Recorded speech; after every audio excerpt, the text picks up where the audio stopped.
উচ্চ শুল্কের কারণে ভারতে কিছু বিক্রি করা সম্ভব হচ্ছে না বলে আগেও দাবি করেছেন মার্কিন প্রেসিডেন্ট ডোনাল্ড ট্রাম্প। এবার ভারত সেই শুল্ক কমাতে সম্মত হয়েছে বলে জানালেন তিনি।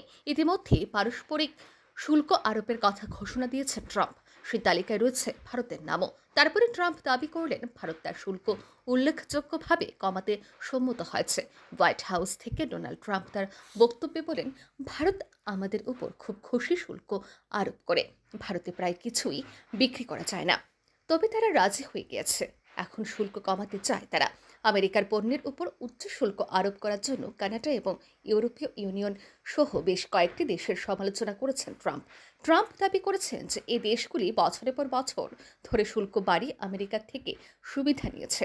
মার্কিন প্রেসিডেন্ট উল্লেখ করেছেন কানাডা আমেরিকান দুগ্ধজাত পণ্যের উপর 250% শুল্ক আরোপ করেছে। সম্প্রতি ট্রাম্প জানিয়েছেন আগামী 2রা এপ্রিল থেকে ভারতের উপর রেসিপ্রোকাল ট্যারিফ বা সমপরিমাণ শুল্ক বসানো হবে। তিনি জানান ইউরোপিয়ান ইউনিয়ন, চীন, ব্রাজিল, ভারত, মেক্সিকো, কানাডা সহ একাধিক দেশ আমেরিকার উপরে তুলনামূলকভাবে অনেক বেশি শুল্ক নেয়।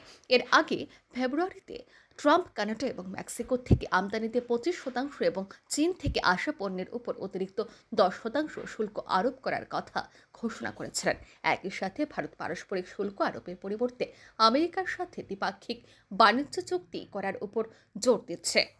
শুক্রবার বিদেশ মন্ত্রকের মুখপাত্র রণধীর জয়সওয়াল জানিয়েছেন যে প্রধানমন্ত্রী নরেন্দ্র মোদী মার্কিন সফরের সময় উভয় দেশই একটি লাভজনক বাণিজ্য চুক্তি নিয়ে আলোচনার পরিকল্পনা করেছে।